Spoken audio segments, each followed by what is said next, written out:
Were there traps in the Egyptian tombs? No, not in the manner depicted in Raiders of the Lost Ark or the Mummy movies. There were no enormous rolling balls, snake pits, or flesh-eating insects. To conserve the mummies and the funerary objects interred in the tombs, the ancient Egyptians took considerable care.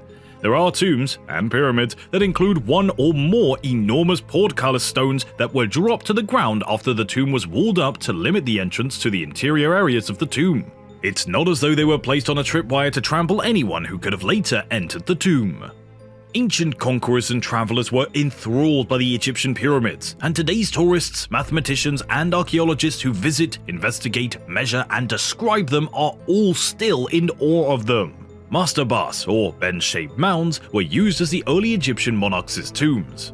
Imhotep, King Jos's architect, constructed the first pyramid around 2780 BCE by stacking 6 mastabas, each smaller than the one below, to create a pyramid that rose in steps. This step pyramid is located at Saqqara, close to Memphis, on the western bank of the Nile River. It has a number of rooms and tunnels, including the king's burial chamber, just like later pyramids. During the rule of King Snefru, the founder of the 4th dynasty from 2680 to 2560 BCE, the step pyramid was transformed into a real, smooth-sided pyramid. A step period was constructed at Medum, then it was filled with stone and capped with a limestone casing. At Banshur, close by, work has already started on what appears to be a pyramid with smooth sides. The sides climb less steeply, and the angle of the incline falls approximately 51 degrees to roughly 43 degrees halfway up, earning it the nickname the Bent Pyramid. Most likely, the angles were changed during the construction to increase the stability of the building. At Dashur, a second larger pyramid was constructed, and its sides rose at an angle of around 43 degrees. Khufu, also known as Cheops, the later Greek form of Snefru's name, erected the Great Pyramid at Giza, the largest and most well-known of all of the pyramids. The pyramid's base was more than 13 acres in size, and its sides were more than 755 feet long, rising at an angle of 51 degrees. It's currently 450 feet tall compared to its former height of nearly 481 feet. The average weight of its stone blocks, according to scientists, is over 2 tons, with the largest ones weighing up to 15 tons each. For King Khafre, Sephron, the son of Khufu, and for the Menkaure, Mycerinus, Khafre's successor, 2 other significant pyramids were constructed at Giza.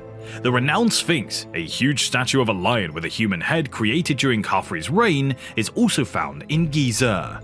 Pyramids were not standalone structures. They were part of a complex that contained temples, chapels, additional tombs, and substantial walls. Funerary boat remains have also been discovered, with Giza having the highest preservation. The pyramid text, a significant repository of knowledge about the Egyptian religion, are inscriptions found on the walls of the 5th and 6th dynasty pyramids. However, it's challenging to be certain of the specific burial practices or the uses of all of the structures in the pyramid complex due to the dearth of historical records. Hasn't this been amazing so far? Well, let's move on, and don't forget to dig up that subscribe button and come along on a mysterious and enlightening adventure with us, only on our channel, Ancient History. The king's body is believed to have been transported by boat up the Nile to the location of the pyramid, where it was likely mummified at the Valley Temple before being interred. Pyramid construction has given rise to rumors. The rather soft stone may have been cut using the copper chisels, drills, and saws that the Egyptians had at their disposal. A more challenging issue would have arisen from the use of hard granite for the walls of the burial chambers and some of the outer casing. With the drills and saws, workers may have employed an abrasive powder, such as sand.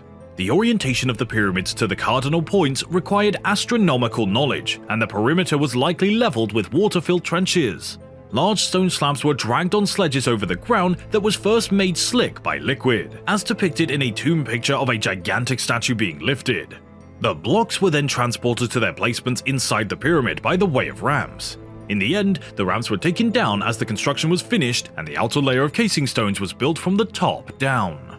The Giza Plateau itself served as the primary source of quarried stone for the Giza pyramids. Some of the limestone casing was shipped over the Nile from Tura, while some of the rooms had granite from Aswan as the casing.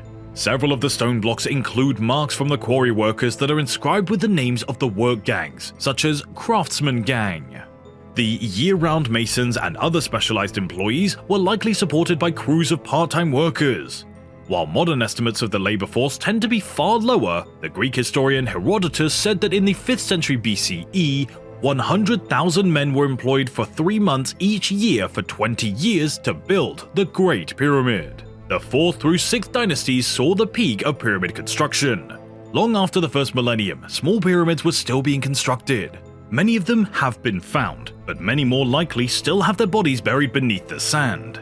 Later rulers were interred in secret tombs carved into rock cliffs as it became obvious that the pyramids did not offer protection for the mummified bodies of the kings, but rather were obvious targets for grave robbers. Although the Egyptian rulers who built the majestic pyramids did not have their bodies protected by them, the pyramids have succeeded in perpetuating their names and histories. The legendary Pharaoh's tomb in the Egyptian desert are known for concealing elaborate booby traps and curses to keep the wealth inside safe from grave robbers. But despite the fact that many of these tales have been incorporated into the mythology surrounding Egypt's pyramids, it appears that their creators actually used sophisticated fortifications to deter looters. According to a renowned Egyptologist, there's proof that a primitive machine was erected at the Great Pyramid of Giza to guard King Khufu's chamber, also known as Cheops's chamber. The towering stone constructions known as Egypt's pyramids have kept their secrets tucked away for more than 4,500 years in a maze of corridors and chambers. But there may soon be a resolution to the long-running debate over whether the Great Pyramid of Giza is concealing a system of previously unidentified tunnels below its stone walls. Researchers who have been scanning the Great Pyramid of Giza with muons, cosmic particles, have indicated that they anticipate finishing their work later this month. They claim that the scans could aid in revealing hidden ancient secrets that have been hidden beneath the pyramid stone. They're using the scans to produce maps that depict the interior structure of the 479-foot, 146-meter-high monument. Dr. Lena points to wall grooves in a space away from the king's chamber that may have housed the granite slabs. Here, Khufu's builders devised a line of defense against anyone who would have entered the king's chamber had they gotten thus far, he claimed. These protrusions and grooves do not have any aesthetic value. They're a component of a very simple device. However, it seems that despite these barriers, they were unable to stop looters from entering the tomb of Khufu. According to Dr. Lena, the tomb of Khufu was robbed shortly after the Old Kingdom of Egypt fell apart around 2134 BC.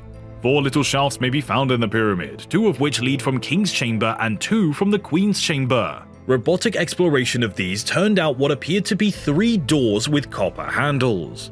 These tunnels, according to prominent Egyptologist and former Antiquities Minister Zahi Hawass of Egypt, may lead another secret burial chamber where Khufu may still be present. If so, the sarcophagus in the king's chamber was probably only a ruse to deceive would-be thieves. Do you want to learn more about enigmatic scientific discoveries? Subscribe to the Ancient History channel and remain informed about the most astounding findings. Thank you for watching.